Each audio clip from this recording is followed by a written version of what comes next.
I think it's high time कि सुम्बुल सारी respect छोड़कर एक्चुअली में अपनी आंखें खोले और देखे कि कौन सही है और कौन गलत है, कौन उनसे तमीज से बात करता है, कौन उनसे तमीज से बात नहीं करता।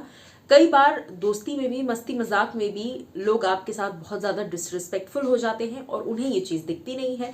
जैसे कि घर के अंदर साजिद खान और MC स्टैन कर रहे हैं, कई बार निमृत भी जुड़ जाती है। लेकिन आप अगर एक चीज गौर फरमाएं तो शिव हमेशा ही इस तरह की सिचुएशंस में एक अनकंफर्टेबल स्माइल देते नजर आते हैं।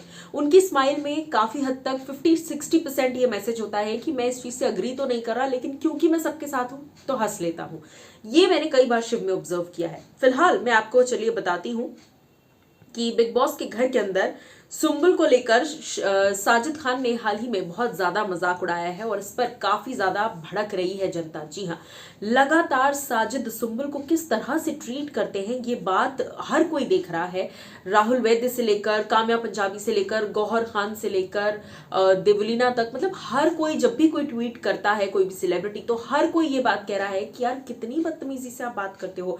जो आप पहले अब्दू के साथ कर रहे थे वही अब आप सेम सुम्बुल के साथ कर रहे हो। निमृत के साथ भी कई बार आप वैसे करते हो, लेकिन निमृत कभी भी फिर भी चलो अभी थोड़ा समझने लग गई है, बट सुम्बुल को ये चीज समझने की बहुत ज्यादा जरूरत है कि साजिद उनके मेंटोर नहीं है। साजिद ही सबसे ज्यादा उनको लेकर नैरेटिव सेट करते हैं, साजिद ही सबसे ज्यादा उन्हें लेकर घटिया बातें करते हैं, साजिद ही सबसे ज्यादा उन्हें डीमोरलाइज करते हैं, डीमोटिवेट करते हैं। तू स्टूपिड है, तू ऐसी है, तू वैसी है। आप सामने वाले को कुछ भी कह देते हो और फिर कहते हो कि अरे मैं भी ऐसा ही था। अरे आप हो गए वैसे भाई, लेकिन आप जितने एरोगेंट, आप जितने बैड माउथ पर्सन हो, उतनी सुम्बुल बिल्कुल बैड माउथ पर्सन नहीं है। इतना कुछ होने के बाद भी सुम्बुल के हिस्से का आज तक उतना अग्रेशन हमने नहीं देखा जितना आपका देखा गया है। आप दूसरों को सवाल करते हो कि जब तू गुस्सा होती है तो तू ऐसे रिएक्ट करती है, जब तू नॉर्मल होती है तो तू ऐसे रिएक्ट करती है। तो हमें कैसे समझेगा, ऑडियंस कंफ्यूज हो जाएगी कि असली टीना है कौन। आप ये जो दूसरों को सिखा रहे हैं, आप खुद भी ये चीज देखिए ना। आप जब गुस्सा होते हैं तो आप बिल्कुल ही गाली गलौज और धमकियां देने पर उतर आते हैं, कांच वांच फोड़ देते हैं, जिसके लिए कोई कुछ नहीं कहता। लेकिन सेम चीज जब आप मस्ती मजाक करने आते हैं तो आप अपनी स्लैपस्टिक कॉमेडी करते हैं, जहां पर कई बार हंसी भी नहीं आई होती, लेकिन फिर भी आप अपनी स्लैपस्टिक कॉमेडी करते हैं।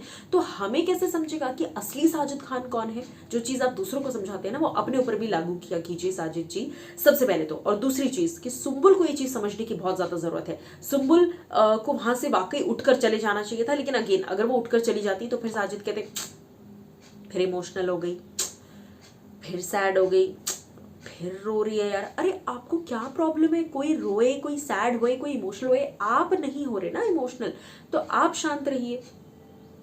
It is so annoying, the subject only is so irritating कि सुम्बुल को ये चीज समझाई क्यों नहीं जा रही। वीकेंड पे तो कोई भरोसा आप करिए ही मत। वीकेंड से कोई एक्सपेक्टेशंस ही नहीं है, सलमान से कोई एक्सपेक्टेशंस नहीं है क्योंकि वो तो जाहिर सी बात है बिग बॉस देखते नहीं है। मेकर्स से कोई एक्सपेक्टेशंस नहीं है क्योंकि उन्होंने यहाँ सब अच्छे से कंसील करके रखा है। बट हाँ, जनता और आई थिंक सुम्बुल के पापा को ये चीज क्लियरली समझनी चाहिए कि उनका भी मजाक बन रहा है घर के अंदर। सुम्बुल का सबसे ज्यादा नैरेटिव सेट साजिद कर रहे हैं और उन्हीं के दोस्त सबसे ज्यादा उनकी बुराई करते हैं। आपको इस चीज पर क्या है कहना, बताइएगा।